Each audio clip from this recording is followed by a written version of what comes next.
Hey everybody, welcome back to Prayer Magic. This is Reflections of the Council, and I am DM Cross, your host, along with Rexian Walker and Magical Hacker. How you guys doing tonight? Doing great. Doing great. This time with 250% more controversy. Oh god.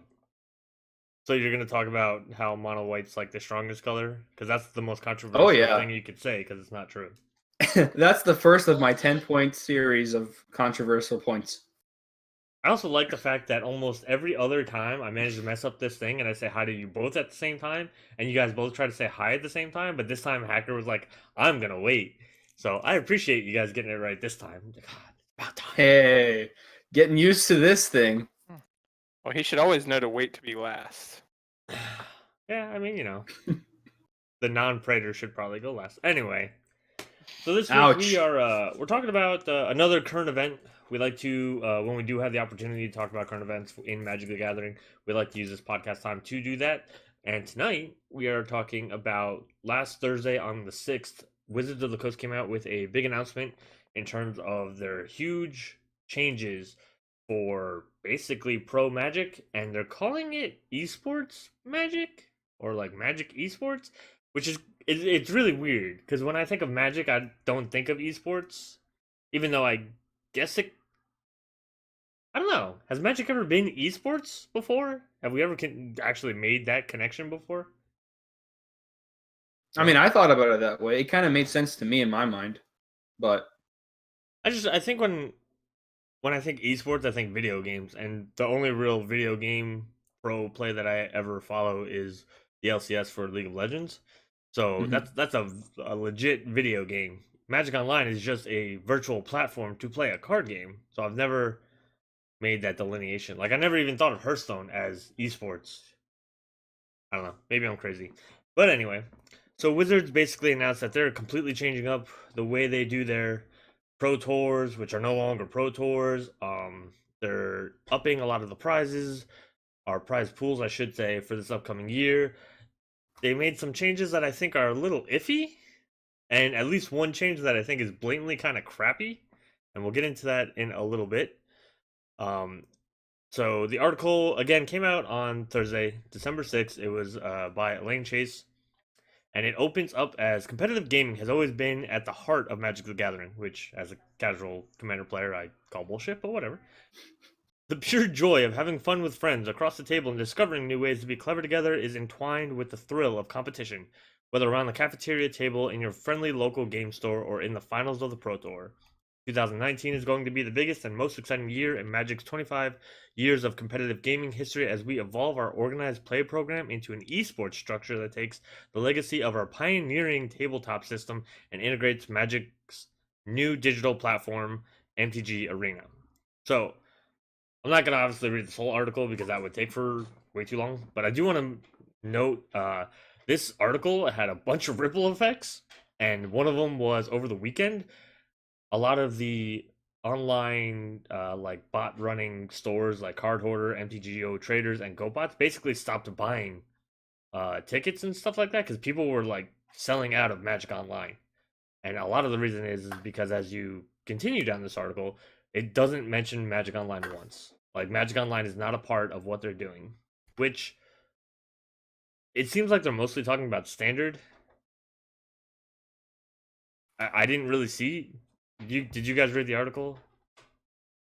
Yeah, I Yeah. Oh, didn't yeah. see anywhere that they were talking about like Modern or other anything formats, else, right? modern, commander, legacy, vintage, any of that stuff. They didn't seem to be discussing those at all. It seemed to be mostly a standard announcement.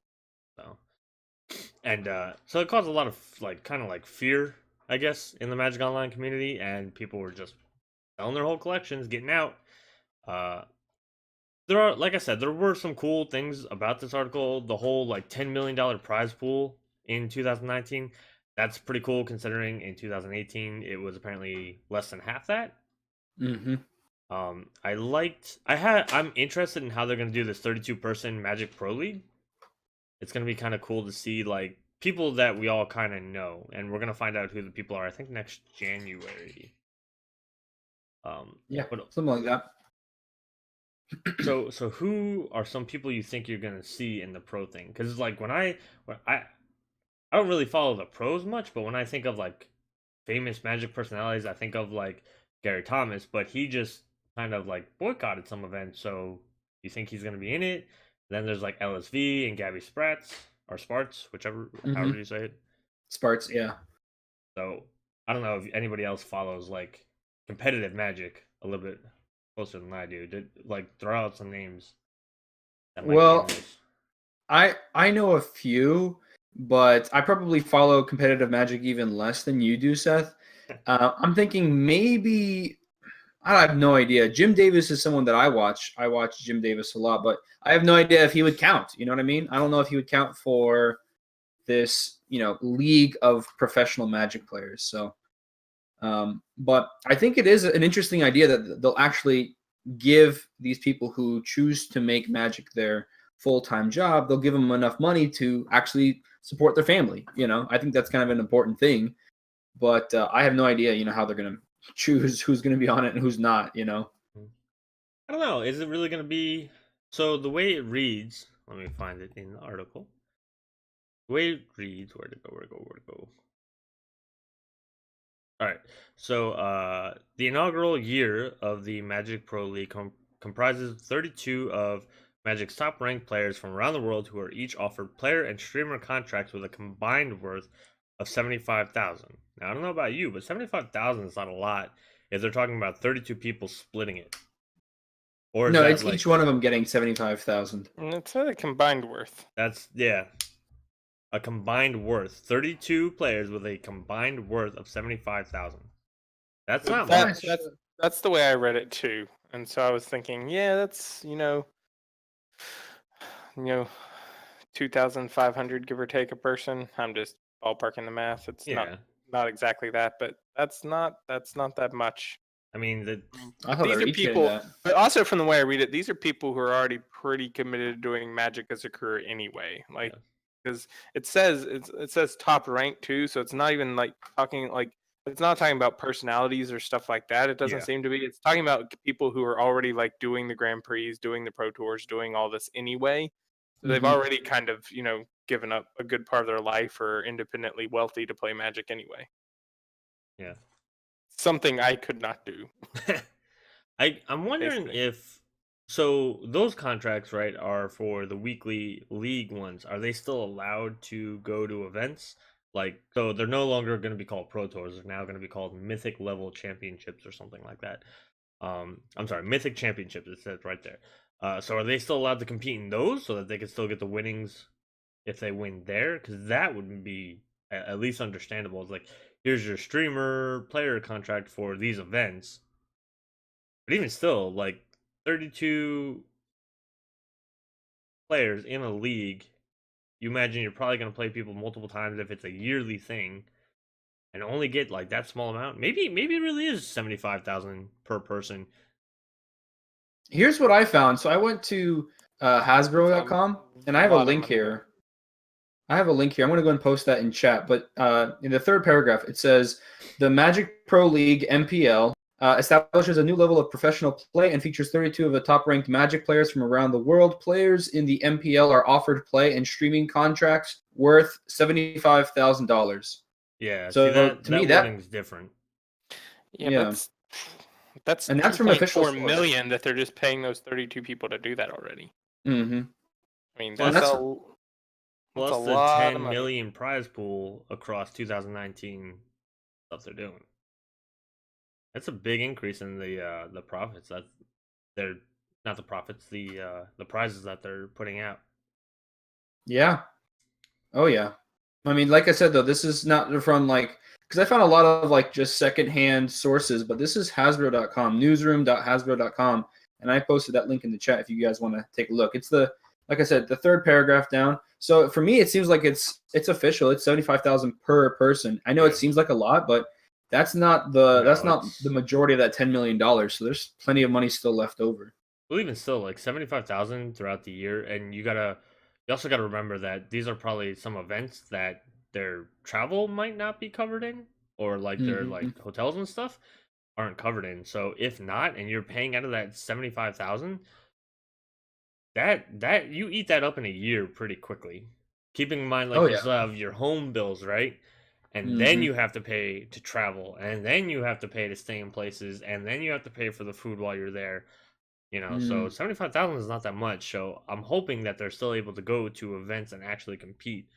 I think so, and I think it's because it's like you said before, it's not going to be their only income. Yeah. Yeah. Well, Yeah. I don't see a situation where someone would agree to do that if it was exclusivity, especially if they're a top ranked player. I mean, they aren't all of a sudden going to be like, oh, yeah, I'll just stop competing in everything else just to do this. yeah. Even for that guaranteed money, Right. Oh, there you go. So we're kicking off Magic's new esports and competitive gaming program with a special 1 million Magic Arena Mythic Invitational event at PAX East in Boston on March 28th to 31. The Invitational will showcase players in the new Magic Pro League battling against challengers. So right there, that's just the Pro League guys probably showing up to play. I'm sure they're getting paid for that event.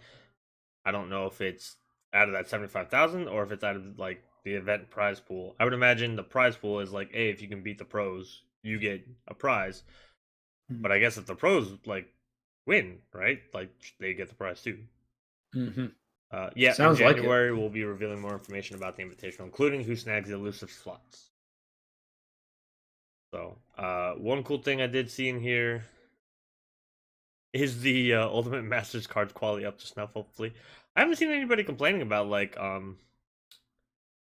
the toppers or anything curling, except for the whole like toppers being bent thing, which I felt bad to see those first few photos come out. Yeah. That was rough. It's funny too, because like in the first photos I saw, it kind of looked like it was sitting bent over the top of the thing.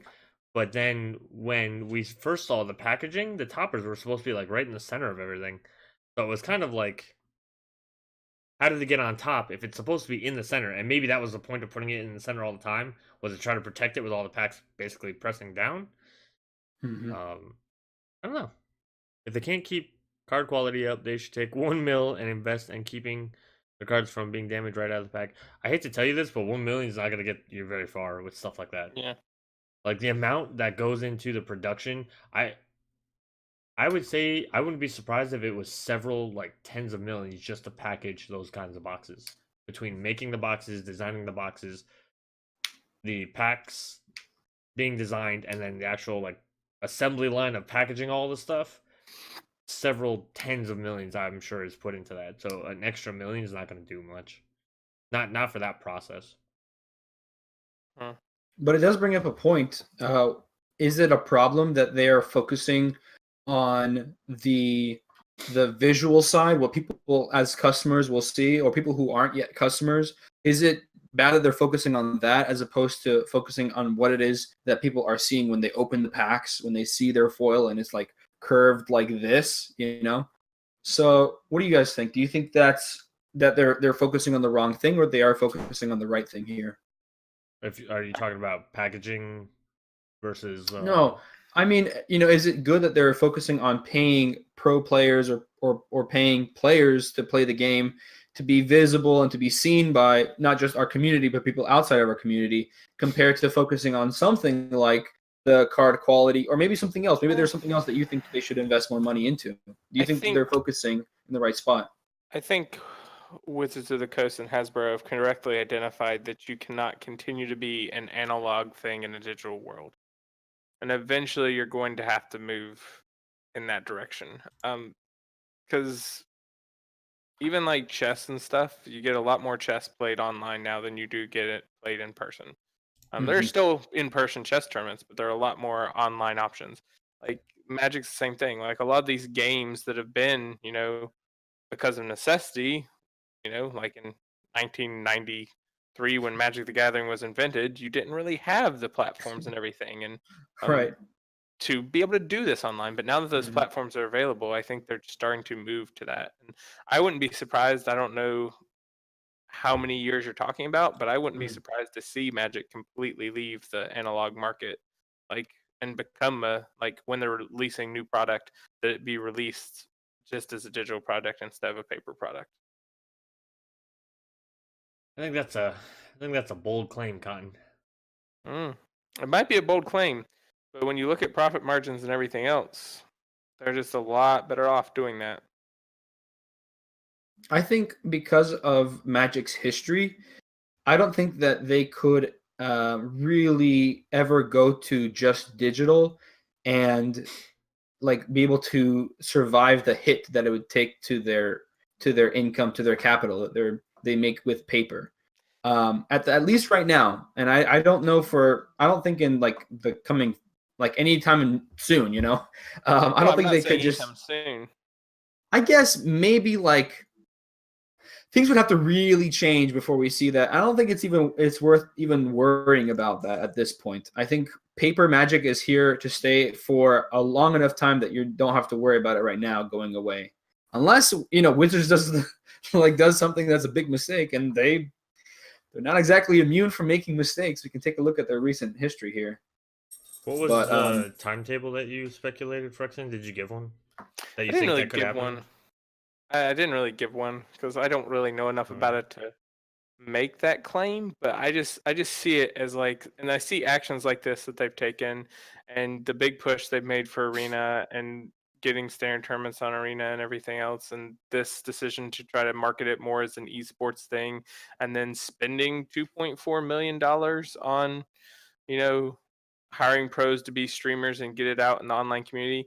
I see it really as them trying to change the way they're marketing the game, and they're trying to change the way they market the game to a more online market and a more online player base. Because I think their profit margins are a lot better and that's, as far as when you're running a business, that's, when you aren't talking about production, shipping, all this, like all that goes into designing the Magic cards, then you can increase your profit margins considerably when people are still willing to $15 for the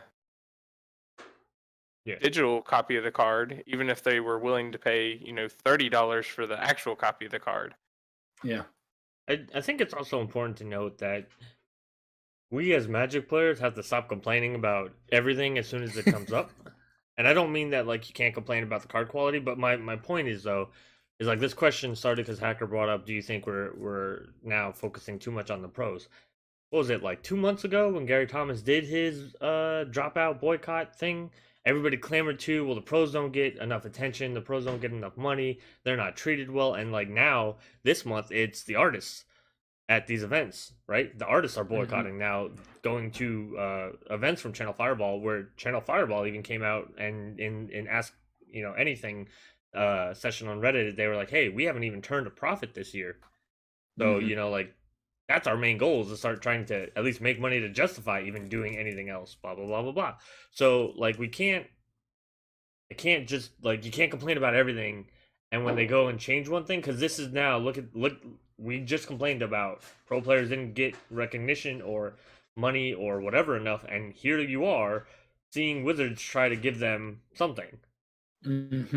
And then like for the events thing, like I don't even think we can blame Wizards, because isn't Channel Fireball in charge of that? Is Wizards financially responsible for how the artists get paid? I don't think they are. No, they're not. So you know what I mean? Like we're always kind of throwing things at people and throwing things at Wizards, going, hey, you guys are doing everything terrible. One, I don't think everything is them, and two, they're actively trying to fix something we were so mad about 2 months ago. And like the card quality thing, even that was what set was it? Where they tried Battle Bonds. No, Battle Bonds. They tried printing it from a different way in a different location or something like that. Something like that. Because the cards even felt different. I remember when I was opening packs and like I was opening my foils and I left them out all night and they didn't curl overnight and blah blah blah. And I was like, oh, this is really good. Now, granted, they didn't keep that printing, I don't think, and I don't know if I don't know the reasons for that. Maybe it just takes. Maybe that was a test run and then they have to put something in the works to do that permanently or whatever. But like that was something that they did it, and like a month later people were again complaining about card quality, and it's like things take time. We have to remember too that Wizards of the Coast is a subsidiary of Hasbro. I mean, they have bosses they answer to as well. Like they aren't their own company that does their own thing anymore, that they belong to Hasbro, and Hasbro says, hey, we're gonna do it this way, then there's not a lot of power Wizards says to say, oh no, we aren't because then they're like, oh, okay, well, we'll find someone else who will do it the way we want to. What do you think of yeah. people that think Magic is an investment over the people that think it should just be a hobby? Can it be both? I think people have to just stop trying to like if you're playing as a hobby, like I'm a hobbyist, right? So I don't play this to make money. I don't sell my cards. That's why they're all over the friggin' house. I have a few expensive cards, but I play those cards. I don't proxy them and keep them in. Danny has a reserve list card in a deck in a sleeve, and it's not like a super good sleeve.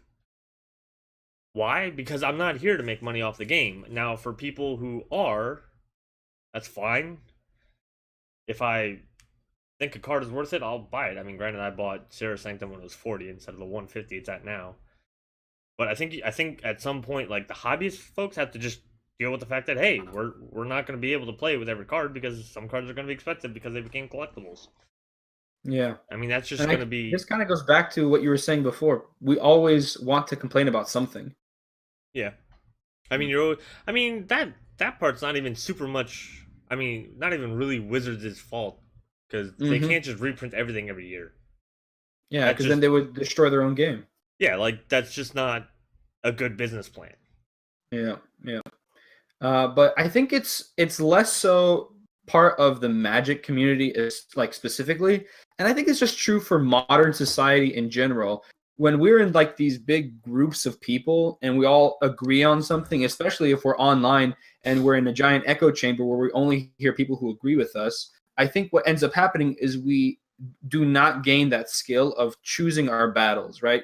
Yeah. Because if we were smart, and I'm not just talking about us here in the reflections of the council or the chat or the Magic community at large, I'm talking about like just society in general. If we could say, okay, there's a lot of problems in society, but the first one that we should talk about and tackle is blah blah blah, and we should do that first. And I think that's kind of happening in the Magic community as well, right? We could talk about card quality, but even then, there's a lot of people like me who don't really care about card quality as well.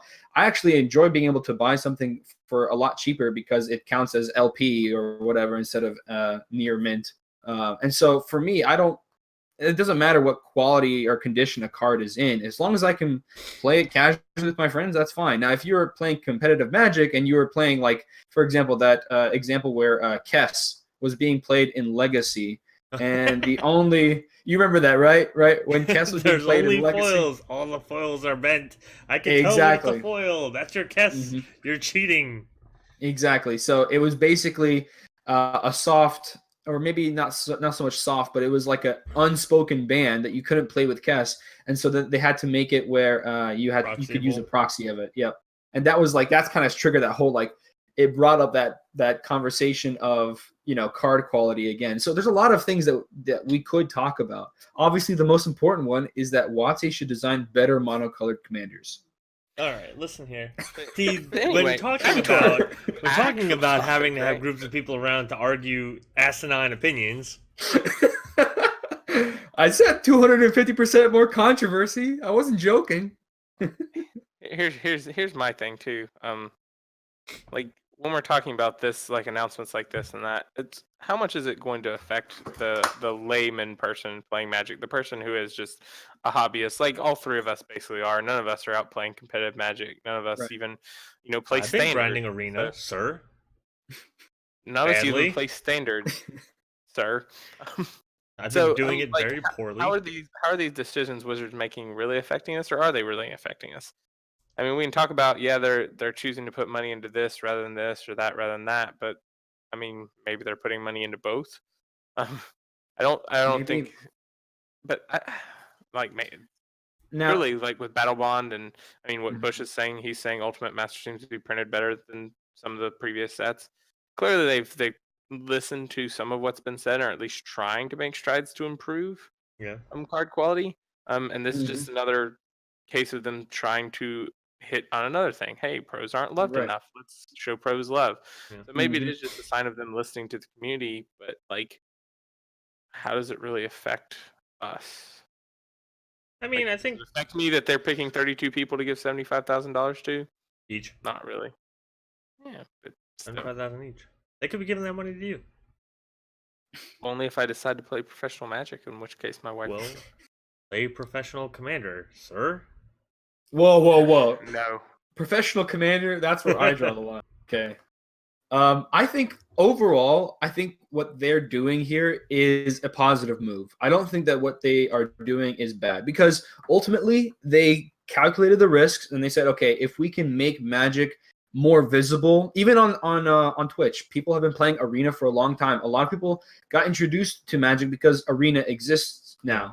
So I think it's good that they're trying to make Magic more visible and less kind of like an unknown game that people are like, wait, what's Magic? I've never heard of that. I think that's a good thing. The only thing I think that they should have done is that they should have reassured people in general that they're not ever planning on abandoning Magic Online, at least in their current plans and their current decisions. I have here a tweet open from the official Magic Online Twitter, which is just at Magic Online.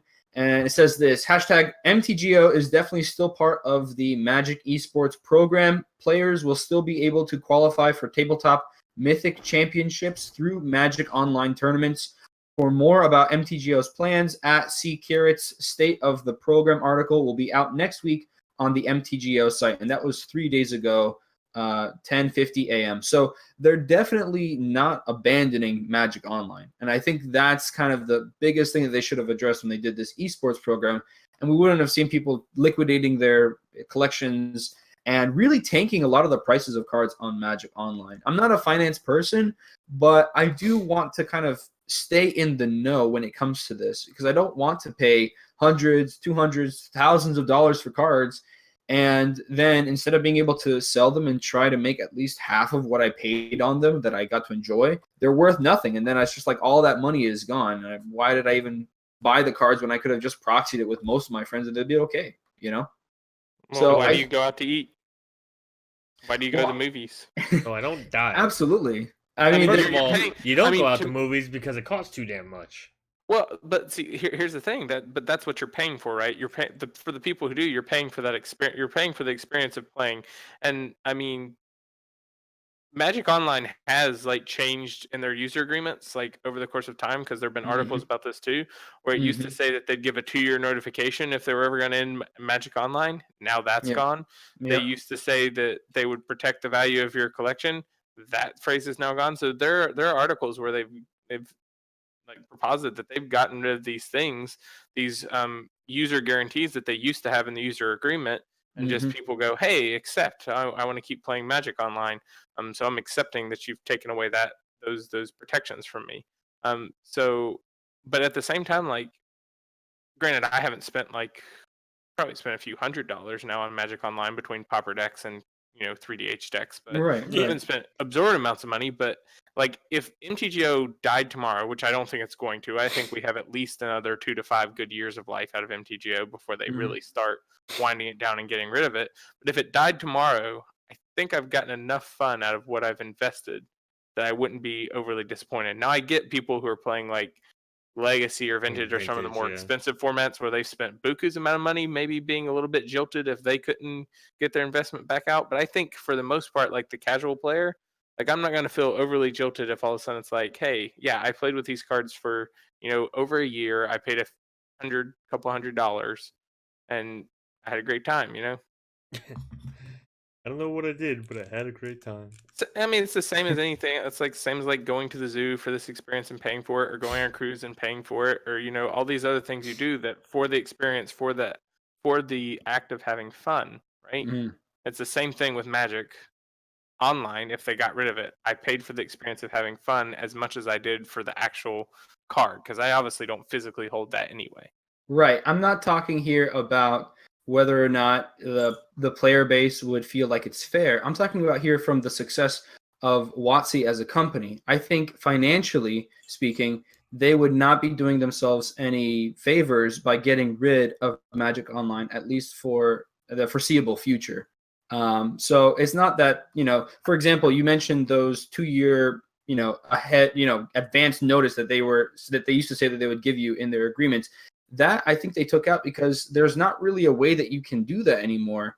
The economy of Magic Online can really change very quickly, and so they can't really be truthful and offer any of those protections like they did in the past. So it's not necessarily them saying, okay, well, we're planning in the next 2 years to get rid of it. I think it's more that they're realizing, like, we can't even guarantee this legally, so why are we even putting it in our agreement program? But I think ultimately you have to look, there's a lot of players who, there's some legacy players, there's some vintage players, there's commander players, Momir basic players. There are people who like all sorts of different formats. Momir Basics is an example of one that you can only play online. But for a lot of people, because of how local game stores have become less and less profitable, that's their only way to play Magic. And other than Standard, which you can play on Arena, and Limited, Magic Online is currently the only way you can do that legally. Now, if they got rid of Magic Online, and that was there was no way to play official Commander online, I'd probably switch to one of the things that shouldn't exist in WotC's eyes for how to play Commander. But that's what I would do. I'd probably switch to one of them because that's really the only way I can play Commander nowadays is with Magic Online. So I don't think that they're going to be getting rid of Magic Online for a while. At least I hope not. I sure hope not. And it's not about the money. For me, it's not about the money so much as it is about this is the only way I can play. Yeah, but unfortunately, it is about that for them. And I mean, the biggest thing that's going to keep Magic Online relevant is what DM was kind of talking about before the stream, and it's the modern environment. And I'll let DM touch more about that since he was talking about before the stream. I mean, it's just, again, like, I don't know, moderns. That's only when we're talking about online products, because again, modern you can see in events. So I think the telltale sign of them trying to get away from modern is if you started seeing modern in events less and less and less, which we haven't, right? Like, I mean, look at Pauper.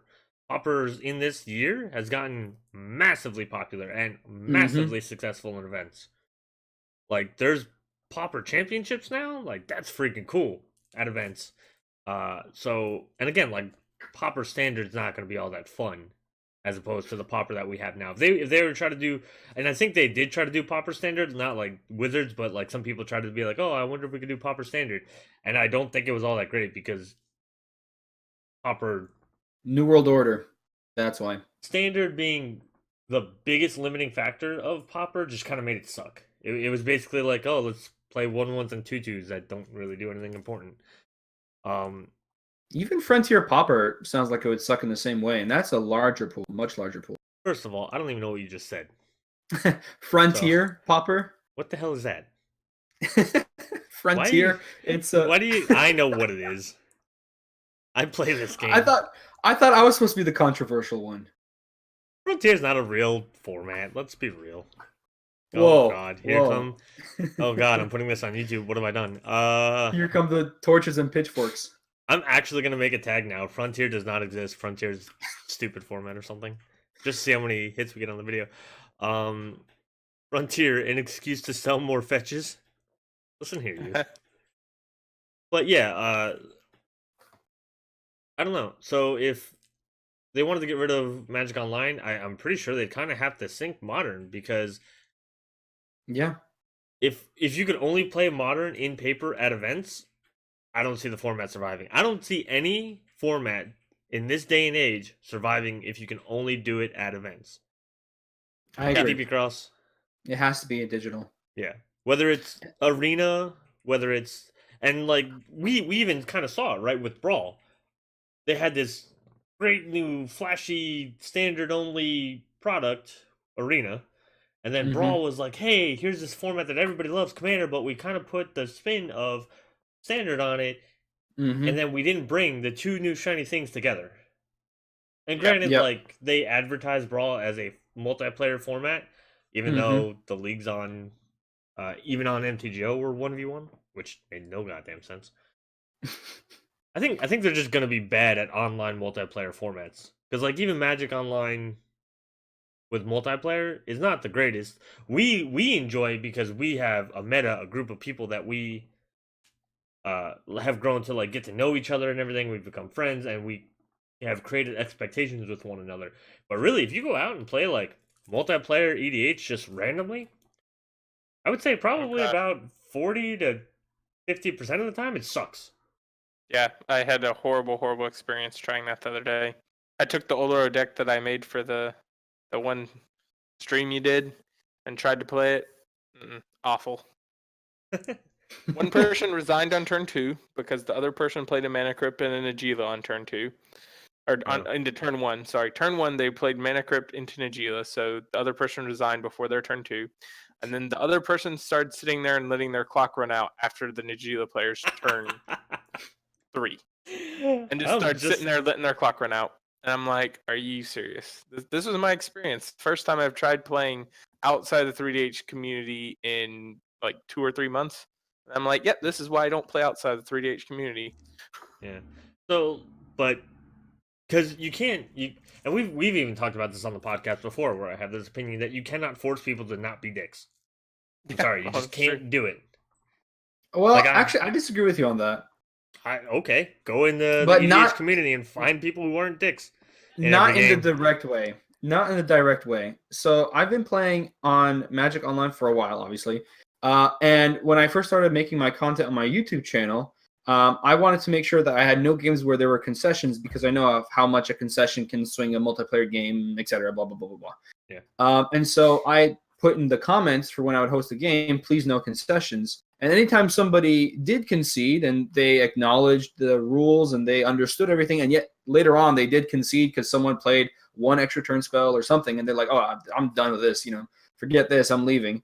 I would end up just blocking that person. And it just seems like a small move just to block that one person. But now when I go and I host a game, I don't remember the last time that I had someone concede in the game with that comment there, going ahead and just slowly weeding out the people who don't respect my, request to not concede through the game. So I don't think you can force people to not be jerks, but I think you can kind of weed out the jerks if, for example, concessions is something that you don't want to happen. Or timeouts. I had that as well. That's an entirely different argument, though. I think you said that you don't think it was 100% true, but you literally just said I couldn't stop them from being jerks, so I just refused to play with them. Right, but at this point, I don't have to deal with that anymore. So the result is the same as the fact that you've created this safe space bubble where you don't have to deal with the jerks doesn't mean that you prevented them from being jerks. Yeah. Oh yeah, no. The overall point of my comment is that you can't stop those people because those people still go out into other games and they're still jerks and they still make other people miserable, which by and large makes you're looking in your vision, right? So what you see in front of you, you're not. I'm talking about you can't make everybody stop being jerks to make the community better, and that's my point. Right? Yeah. You can't stop the community from being. You can't stop people from being awful. A person can be great, but people as a group are largely terrible things. And that's just the fact of life because we all have different personalities and different expectations, and we all rub each other the wrong way. Frexing always pisses me off. Yeah, that's right. I said it. Yeah. Don't read Bushcrafty's comment there. It's not relevant. I think that's exactly what I'm talking about. You can't stop people from just running mono blue sphinxes and comboing off in a nice casual game where we're trying to have some goddamn fun.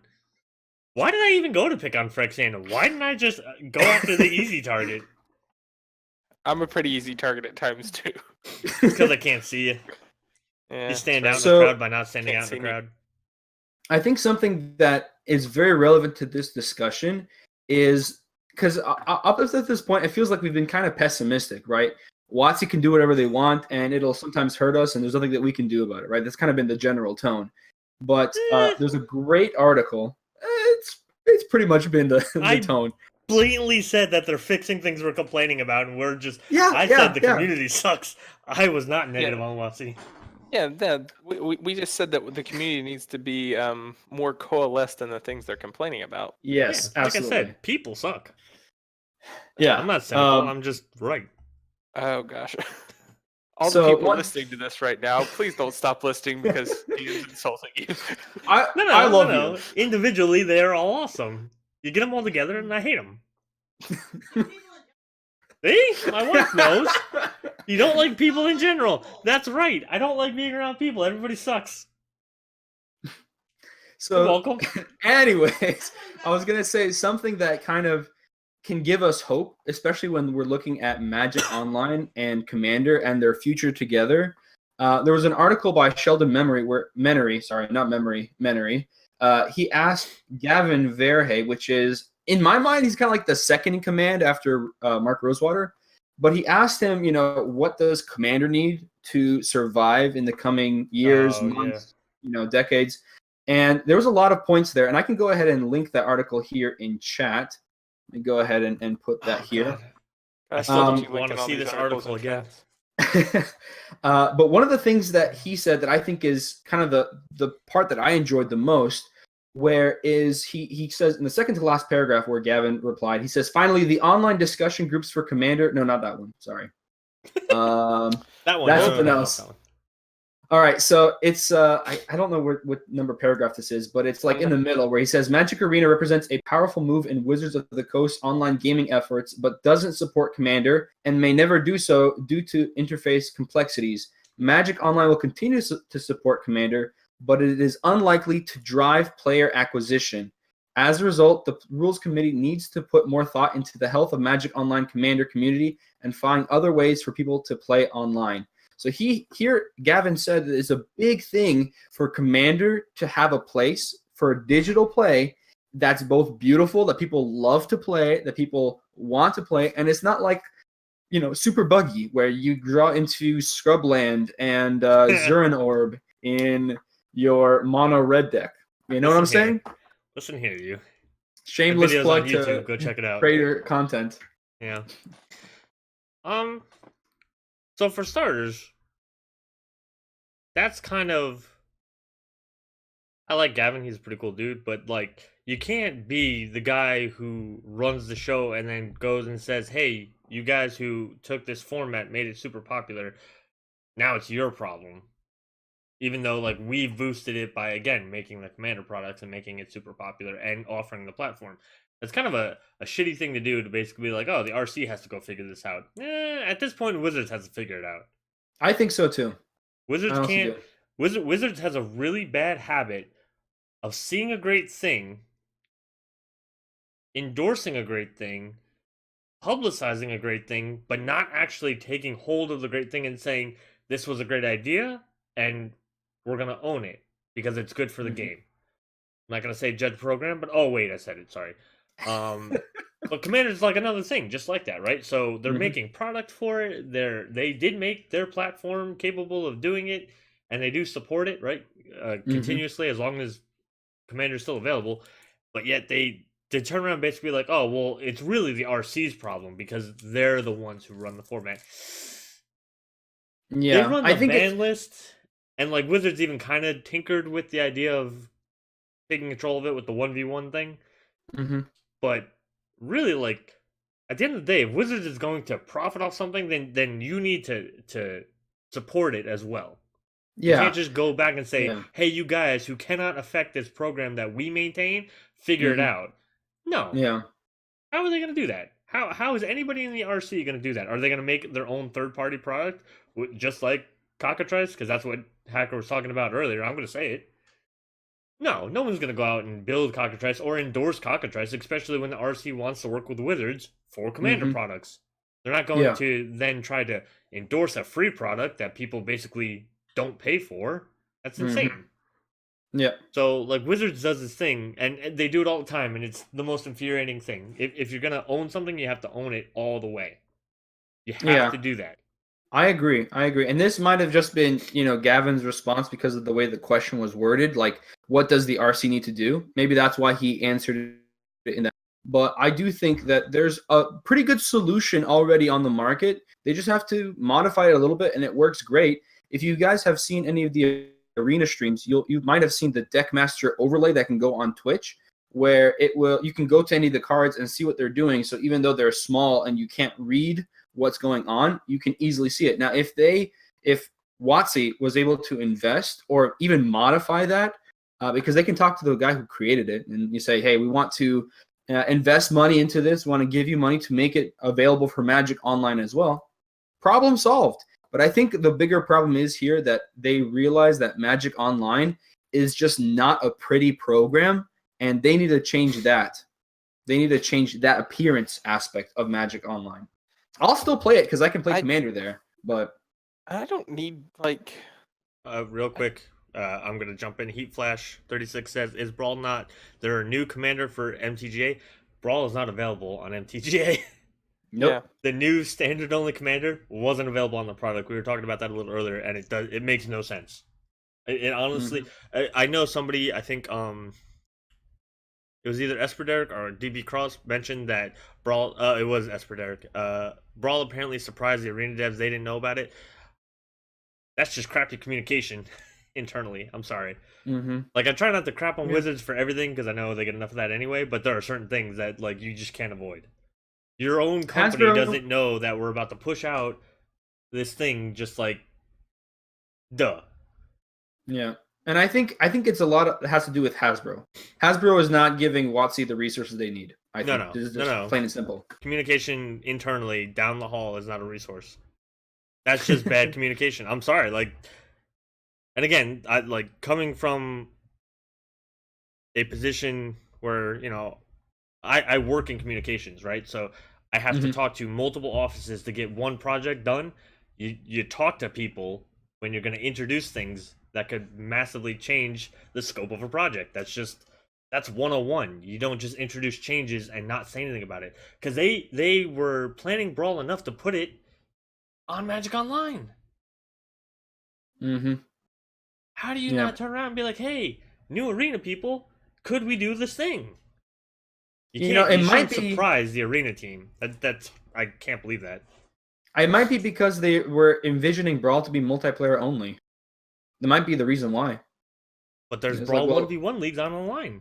Yeah, but that was like a secondary offshoot. That was never their intention for that to be the most popular way to play the format.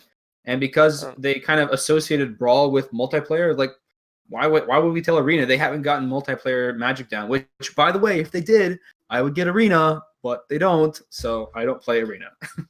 And I think like you made a point about like making EDH games or just the games in general on MTGO prettier. I really don't care if it's prettier, just as long as it's more functional. Like, get rid of the bugs, get rid of everything else. It can be the same interface it is right now. And I know some people are going to disagree with me and say it needs to be prettier. But, like, I don't care if I have scorpions crawling around on the table or, like, dragons popping up when I play a dragon card or angels popping up when I play an angel card. I don't care if any of that graphic stuff happens as long as everything works the way it's intended to. All my cards work the way it's intended to. And maybe find a way to make the interface a little bit where, like, when there's a lot of stuff going on at the 4-player table, that you can really tell what's going on at the 4-player table. Those would be my two things. You leave Stinking McPinchbutt alone, okay? You leave him out of this. I'm just saying, I don't care about any of those like little things Arena has. None of that makes the game any better or worse for me. I care about the actual gameplay itself and the people I'm interacting with. There was a 1-week poll on what to name the stupid scorpion. It needs to be important. I'm not devoting that much attention of my life to nothing. It has to matter. No, I'm just kidding. While I agree with you, Frixian, I totally feel the same way. You have to realize that prettiness, those extra things of Arena, is why Arena is so popular right now. I talked to a bunch of people who got into Magic really recently, maybe a month or two ago. They got into Magic because of how pretty Arena was, all those graphic things were. And I said, hey, why don't you play Magic Online, kind of get used to that?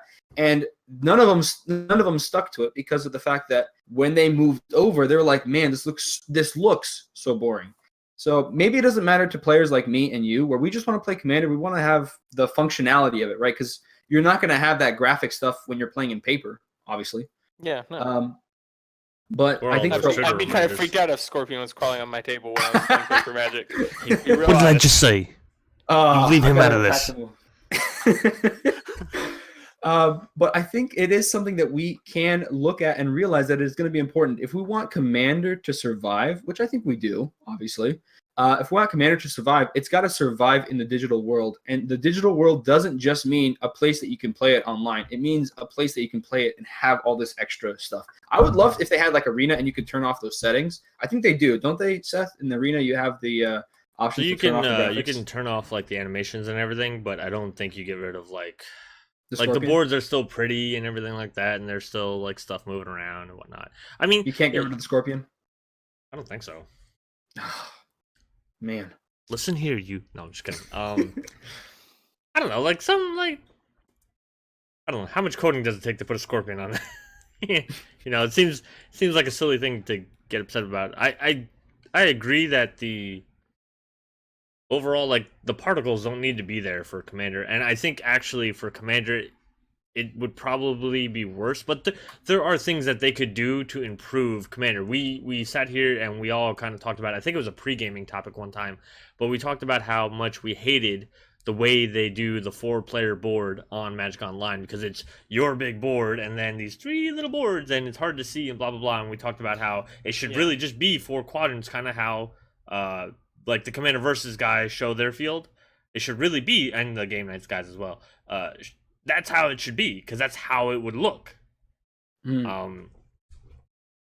But I think stuff like that is an improvement that the game could really use. And also a way to take it from that quadrant form where you just zoom in on one quadrant.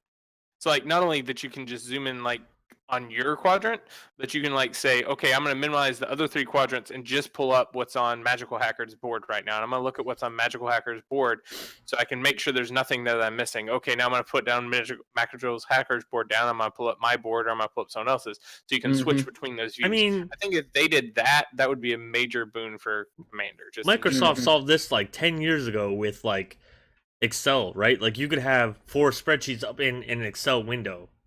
Right? Same concept. You could maximize it so that one sheet took up the whole window, or you could have the 4 different spreadsheets into the one Excel window.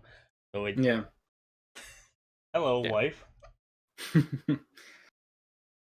Yeah, and I think Jesus. you're definitely right that auto zoom or the option to be able to zoom, I think is pretty important. Yeah. But I think something else that would be really nice, like I mentioned earlier, is that overlay. Because when you go into a new Twitch stream and you see a new arena game, there's not that many non-land cards on the battlefield, maybe 2, 3, and you kind of will recognize them and you'll see what's going on. But because of the length of Commander games, they can go like 2 hours, sometimes even more. 4 then you're hour recording. 4 hours. I think you're very likely to kind of get sandwiched somewhere awkwardly in that time, and you'll have a ton of non-land cards on the battlefield, bunch of cards in the graveyard. That makes Commander fun, but it makes it very hard to watch unless you as the viewer can go to your screen and go over and hover over the cards and see them for yourself. Because every time a new person comes in, the person who's streaming shouldn't have to stop and go through all the cards and tell them what's going on. You know, I've come into many streams where I'm like, I don't know who the commanders are. You know? Yeah, that's another one of those like little quick fixes that would be great. Like if I expand somebody's freaking graveyard, can you just leave the graveyard up? I need to see what I can take out of it. I mean, hold on. Yeah, and there's a lot of things that they could do to fix Magic Online, and I think it is fixable. It's not like garbage and we just got to throw it away and we got to, put our hands in the air and say, well, that's it, and toss in the towel. I think there is a solution, but it'll take maybe $10 million. I'm kidding. I like DP Cross's idea of a feature that auto zooms on the active player. I think yeah, I think that would be doable, because again, like the Magic Online, so Magic Online, right, is really simplistic, unlike Magic Arena, where Arena has like models and things move and whatever. Magic Online is basically layers of flat images. That's all you need. So just to have like everybody else's shrink a little bit and bring up the the active players' layers and blah blah blah. That could probably be pretty good. Yeah. And they can make lands smaller. I mean that's what they did for Arena. Give everybody more space. I would disagree, because in Commander and Modern your lands are more important, I think. Yeah. There's a lot of important lands, but they're not invisible. They're just smaller, so they take up less space on the board. Have you heard the complaints about the auto tapper in Arena? Hey, like, you can turn that off. The stupid program can't even tap the lands in the way that people like. Because people, and like, if you hover over a spell and you bring it up without putting it on the, like actually dropping it down on the field, it shows you what it's going to tap. And people still screw this up. Yeah. I do not have faith in people's ability to not tap, the Rogue's Passage on accident. Yeah. Or to, accidentally not put their boots on their dragon to kill somebody. They should totally add the auto tapping to Magic and make it so you can't turn it off. God, Genius idea. No. That'd be horrible.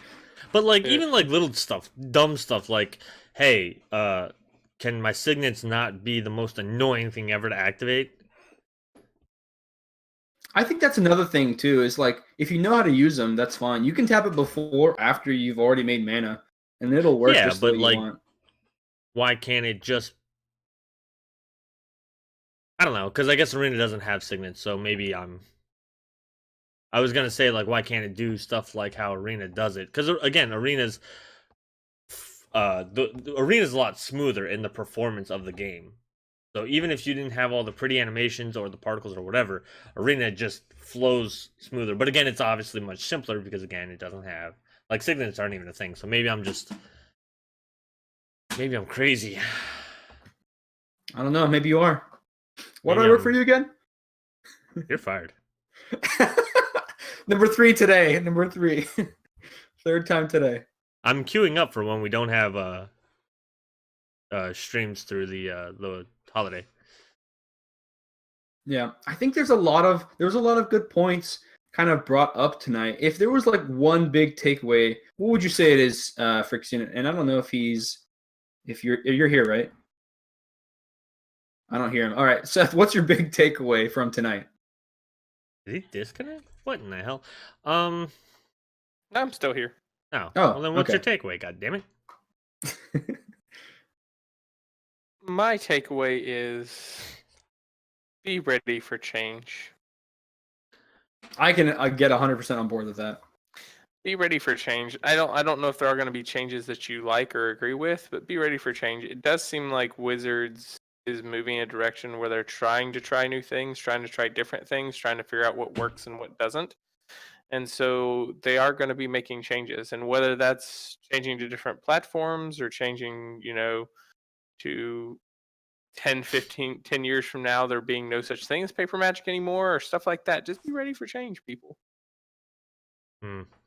Yeah. What about you, Seth? What do you think is the big takeaway? A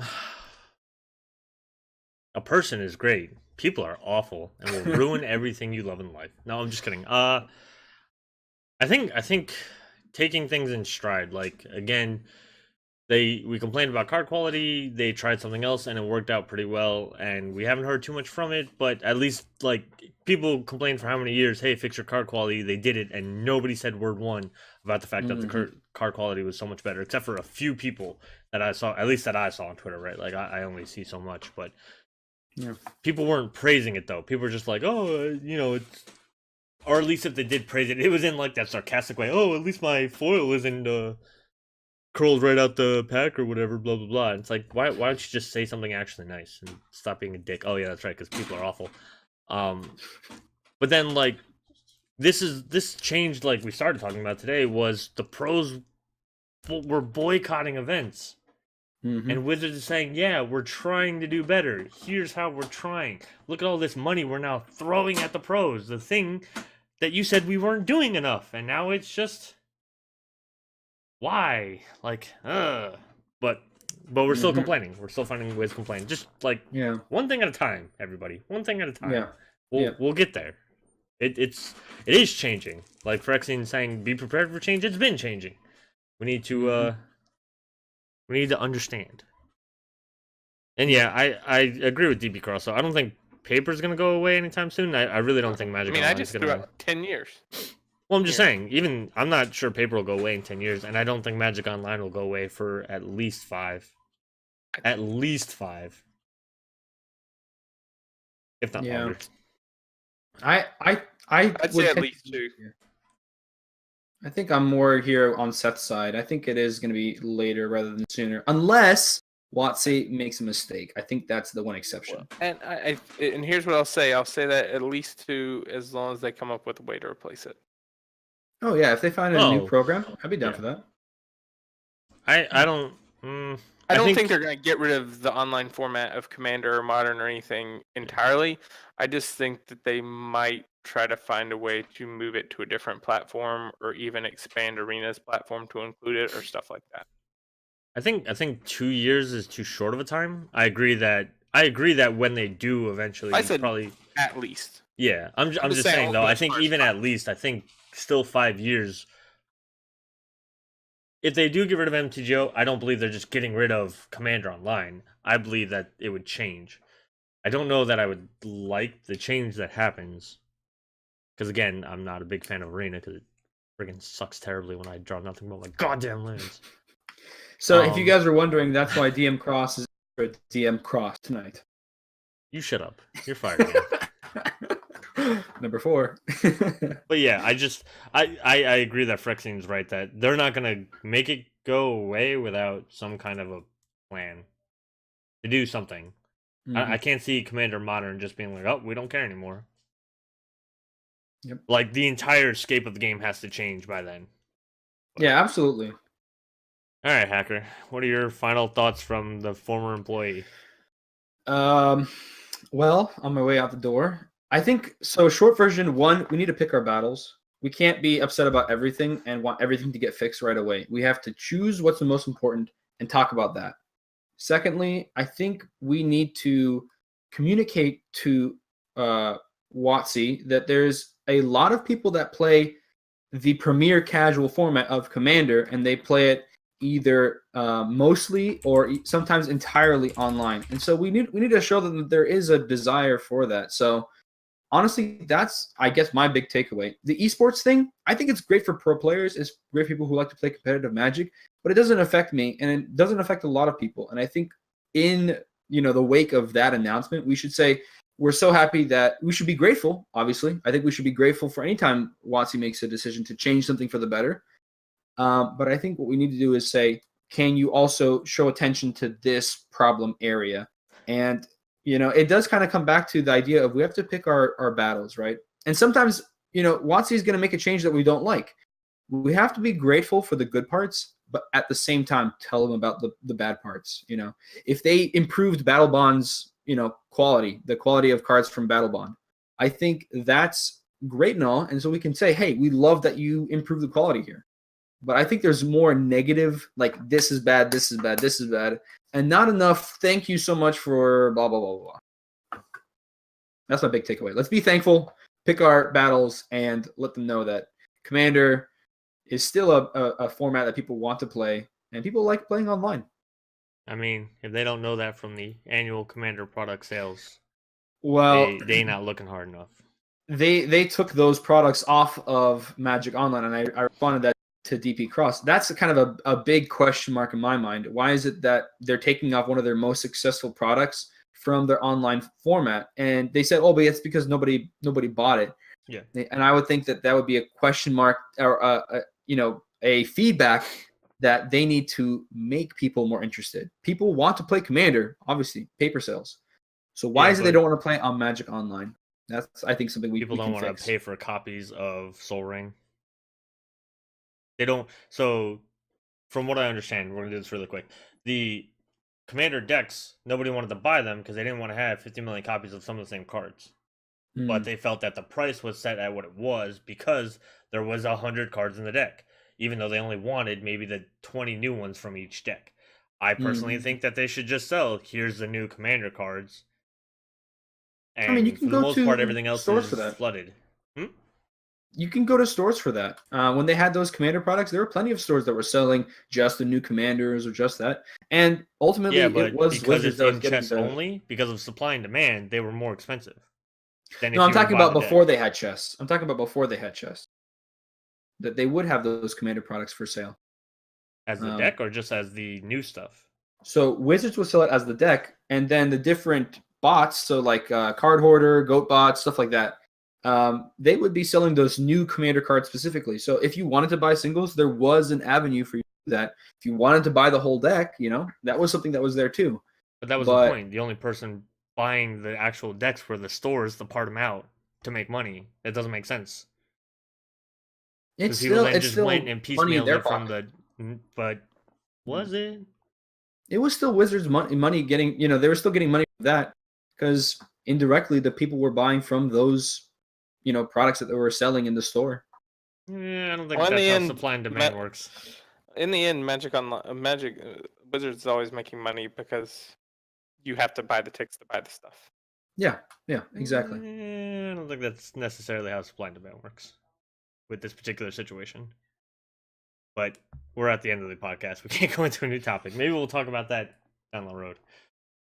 All right. So, for everybody who's listening out on YouTube, make sure you like, comment, subscribe so that you can, and ring the bell on your way out so that you can be notified whenever we have a new video. You can follow us on facebook.com/PraetorMagic, twitter.com/PraetorMagic, twitch.tv/PraetorMagic, where we're streaming every Monday, Wednesday, and Friday at 9 p.m. Eastern Time. Mondays, of course, where we record these podcasts.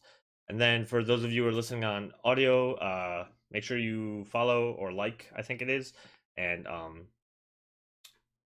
yeah. And if you're listening to the audio, take a look at our faces, because a lot of times what happens when you're listening, you get like different faces in your mind. So come take a look at our faces and tell us that we look nothing like we sound like. Don't look at a hacker's face, please. Come take a look at my face. Yes, Frixian has the best face out of all of us. We see Hacker's face, so you don't have to. I'm, of course, twitter.com/DM_cross. Hacker has a bunch of social media that he's about to tell you about. Yeah, so Tuesdays and Thursdays, which is the 2 days that Praetor Magic is not streaming, I'm streaming on Twitch at 5 p.m. Eastern Time. I'll be streaming, Commander. That's at twitch.tv/magical_hacker. My tapped out page is tappedout.net/users/magical_hacker. My Twitter page is magical__hacker. And then my YouTube page is youtube.com/C, which stands for channel, /magicalhackermtg. And that's pretty much it. Hey, Frexen, where are we going to find you on social media? Nowhere. I'm going to make it nice and simple for you. Join the Praetor Magic Discord, and I'm there. I'm there a lot, as long as I don't lose internet in a winter storm. And force us to scramble to find a fourth player 2 hours before our 4-hour recording. You don't have to remember all that other stuff or go down for links. Just join the Discord, and there I am. Yep. Let the record show. Let the record show they did not ask the Unesh. with good reason, I'm sure. Did we want you to play? Not really. Of course, the Discord link will also be in the description down below. We are doing our current giveaways for the Playmats every time the YouTube channel hits 300, 400, or 500 subscribers.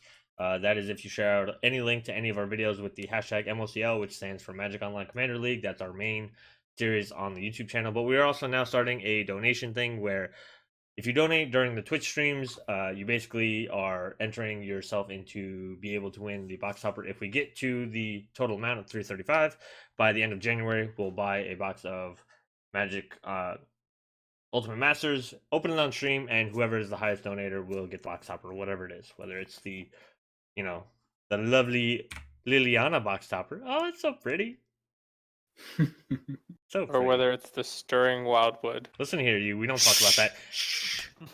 Blasphemy. So, again, donate during the Twitch streams. There's a link down below that I think says donate or tips or one or the other. I should look at that and be better prepared, which we will do next Monday. Speaking of next Monday, we do have our special guest. I finally get to say who it is. It is Michelle Rapp, for those of you who don't know. She is one of the big Vorthos people over on Twitter. She's also another podcaster. She's part of the, I'm going to say it wrong, Lord Goif's podcast. You said it right. She also writes for, Card Kingdom. There we go. I went and looked and made sure I knew what it was, and then still almost screwed it up. She writes over for Card Kingdom, and she's just a really cool person. I talk to her all the time on Twitter. Randomly reached out and was like, hey, what do you do on Mondays around 9 o'clock? Just to get a guest in there, and we're kicking Hacker out next Monday. I mean, wait, crap, I hadn't told him yet. No, I'll be here. I'm not missing my chance to be on the same podcast as Michelle. All right.